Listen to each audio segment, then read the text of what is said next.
샬롬 10월 20일 수요일입니다. 오늘도 하나님의 지혜와 능력이 여러분의 삶 가운데 충만하시기를 소망합니다. 오늘 하나님이 우리에게 주신 말씀은 호세아 11장 1절에서 12절입니다. 함께 말씀을 읽고 우리에게 말씀하시는 하나님의 음성을 듣겠습니다. 이스라엘이 어렸을 때에 내가 사랑하여 내 아들을 애굽에서 불러냈거늘 선지자들이 그들을 부를수록 그들은 점점 멀리하고 바알들에게 제사하며 아로새긴 우상 앞에서 분향하였느니라. 그러나 내가 에브라임에게 걸음을 가르치고 내 팔로 안았음에도 내가 그들을 고치는 줄을 그들은 알지 못하였도다. 내가 사람의 줄 곧 사랑의 줄로 그들을 이끌었고 그들에게 대하여 그 목에서 멍에를 벗기는 자같이 되었으며 그들 앞에 먹을 것을 두었노라. 그들은 애굽 땅으로 되돌아가지 못하겠거늘 내가 돌아오기를 싫어하니 아수르 사람이 그 임금이 될 것이라. 칼이 그들의 성읍들을 치며 빗장을 깨뜨려 없이 하리니 이는 그들의 계책으로 말미암음이니라. 내 백성이 끝끝내 내게서 물러가나니 비록 그들을 불러 위에 계신 이에게로 돌아오라 할지라도 일어나는 자가 하나도 없도다. 에브라임이여 내가 어찌 너를 놓겠느냐? 이스라엘이여 내가 어찌 너를 버리겠느냐? 내가 어찌 너를 아드마같이 놓겠느냐? 어찌 너를 스보임같이 두겠느냐? 내 마음이 내 속에서 돌이키어 나의 긍휼이 온전히 불붙듯 하도다.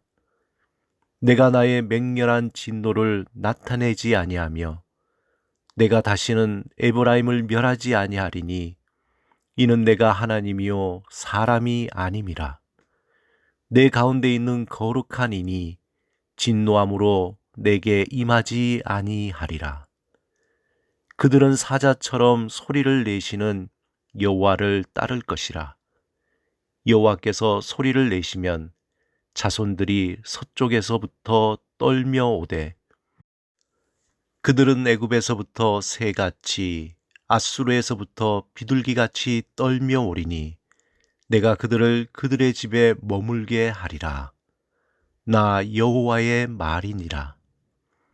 에브라임은 거짓으로 이스라엘 족속은 속임수로 나를 애워쌌고 유다는 하나님 곧 신실하시고 거룩하신 자에게 대하여 정함이 없도다.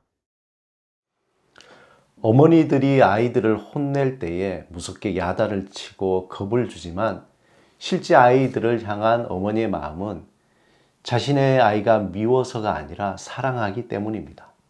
그 어머니의 진심은 아이가 잘못되지 않고 바르게 되기를 원하는 마음이죠.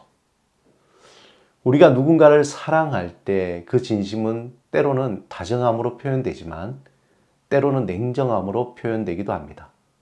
만약 누군가를 사랑한다고 할 때 무작정 다정함만 있다면 사실 그것은 진실한 사랑이 아닐 수 있습니다. 거래적인 사랑은 언제나 다정함을 줍니다. 왜냐하면 내가 그 사랑에 대한 대가를 지불하기 때문이죠. 하지만 진실한 사랑은 어떤 대가를 받아서가 아니라 그 사람 자체를 소중히 여기고 사랑하기 때문에 때로는 다정함보다 냉정함이나 엄격함으로 표현되기도 합니다. 왜냐하면 누군가를 사랑한다고 할 때 책임과 희생이 반드시 따르기 때문입니다.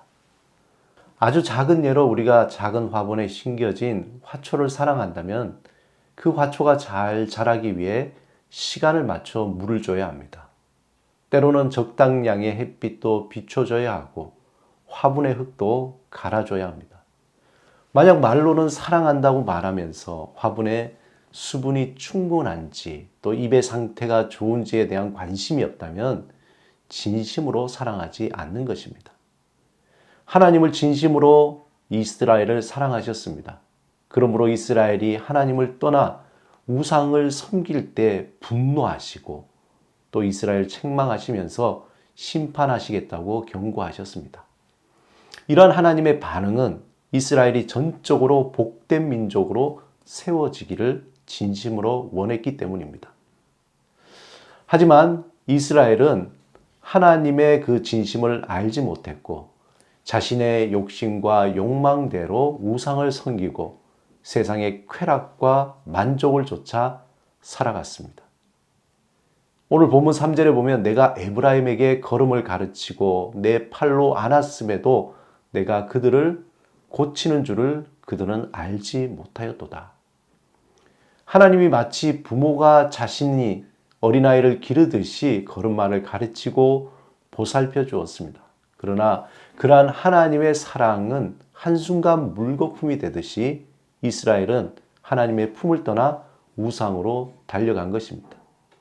하나님이 이스라엘이 돌아오도록 부르면 부를수록 그들은 하나님의 품을 멀리 떠나 우상의 품에 안겨 기뻐하고 또 즐거워하며 만족함을 누렸습니다.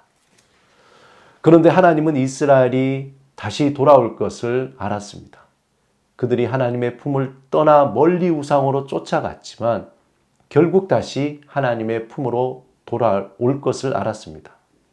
왜냐하면 하나님의 사랑은 마치 고무줄과 같아서 고무줄이 늘어나면 늘어날수록 반대로 당겨지는 힘은 더 강해지기 때문입니다.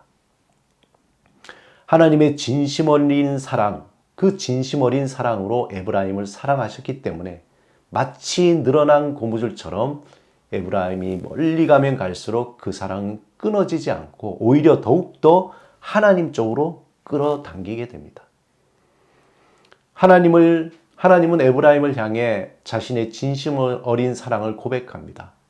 오늘 본문 8절에 에브라임이여 내가 어찌 너를 놓겠느냐, 이스라엘이여 내가 어찌 너를 버리겠느냐, 내가 어찌 너를 아드마같이 놓겠느냐, 어찌 너를 스보임같이 두겠느냐, 내 마음이 내 속에서 돌이키어 나를 긍휼히 온전히 불붙듯 하도다. 하나님이 에브라임을 향한 그 사랑은 끓어오르는 불길같이 강렬하고 그 어떤 것도 멈출 수 없었습니다. 그러기에 하나님은 에브라임이 다시 하나님께로 돌아올 것을 확신했습니다. 오늘 본문 10절을 공동 번역으로 읽겠습니다. 이 백성은 사자처럼 소리치는 나의 뒤를 따라오리라. 내가 소리치면 내 자손은 서쪽에서 달려오리라. 사랑하는 여러분, 하나님의 그 사랑은 골고다 언덕 위에 십자가에서 온 세상을 향해 확인되었습니다. 하나님은 이 땅의 고아와 같이 하나님의 품을 떠난 모든 이들을 사랑하시기에 자신의 독생자를 이 땅에 보내시고 우리의 죄를 대신하여 십자가에 달려 죽기까지 허락하셨습니다. 로마서 5장 8절에 우리가 아직 죄인 되었을 때에 그리스도께서 우리를 위하여 죽으심으로 하나님께서 우리에게 대한 자기의 사랑을 확증하셨느니라. 하나님의 죽음보다 강한 사랑을 마음에 품으시기 바랍니다. 이 세상에 그 어떤 것도 비교할 수 없는 하나님의 사랑으로 날마다 새롭게 태어나시기 바랍니다. 그 불꽃 같은 사랑이 이 세상의 고난을 뚫으며 어둠을 물리치게 하고 어떤 상황에도 불구하고 하나님의 자녀로 당당하게 살아가게 할 것입니다. 오늘도 하나님이 주시는 불붙듯한 사랑으로 살아가시기 바랍니다. 하나님의 그 긍휼하심으로 창조적인 삶을 살아가시기 바랍니다. 끊을 수 없는 하나님의 사랑으로 세상의 유혹과 고난을 넉넉하게 이기는 삶을 살아가는 여러분이 되시기를 주님의 이름으로 축원합니다. 오늘 하루 하나님께 모든 것을 맡기며 기도하겠습니다. 하나님, 성령 안에서 불붙는 하나님의 사랑을 충만히 경험하게 하소서. 우리를 향한 하나님의 지극하신 사랑으로 나를 사랑하고 다른 이를 사랑하게 하소서. 예수 그리스도의 이름으로 기도드립니다. 아멘.